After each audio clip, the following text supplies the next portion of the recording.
Doctor Sabrina Sharmin Chowdhury একটি নাম যা বিভিন্ন সময়ে আলোচনার কেন্দ্রবিন্দুতে থেকেছে। পেশায় একজন চিকিৎসক হলেও তার ব্যক্তিজীবন, সাজগোজ এবং সবিজে পদচারণা তাকে অনেকের কাছে পরিচিত মুখে পরিণত করেছে। সাম্প্রতিক সময়ে তিনি অভিনয়ে পা রেখেছেন এবং এখন প্রকাশ করেছেন রাজনীতিতে যুক্ত হওয়ার ইচ্ছা।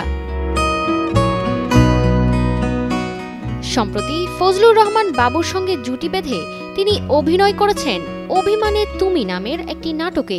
এটি তার অভিনয় জীবনের নতুন অধ্যায়।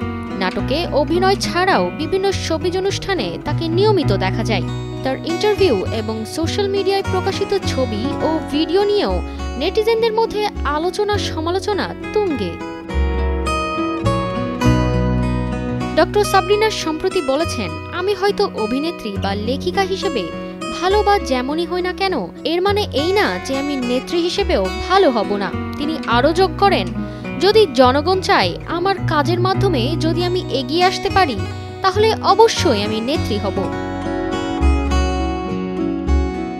তবে আলোচনার পাশাপাশি তার জীবনে রয়েছে বেশ কিছু বিতর্কিত অধ্যায়।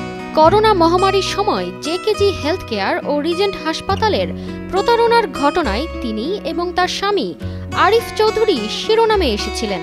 হাজার হাজার মানুষের নমুনা সংগ্রহ করে কোনো পরীক্ষা না করেই ভুয়া রিপোর্ট সরবরাহ করেছিলেন তাদের প্রতিষ্ঠান। এই ঘটনার জন্য তিনি কারাদণ্ড ভোগ করেছেন। বউ হিসেবে খুবই ভালো, আমি ঝগড়া একটা টাইপের। ডক্টর সাবরিনার জীবন যেন একটি উপন্যাসের মতো। চিকিৎসা পেশা থেকে সবিজে এবং এখন রাজনীতিতে যাওয়ার আকাঙ্ক্ষা তাকে ভিন্নধর্মী ব্যক্তিত্বে রূপ দিয়েছে। তবে সময়ই বলে দেবে তার এই নতুন স্বপ্ন কতটা সফলতা পায়।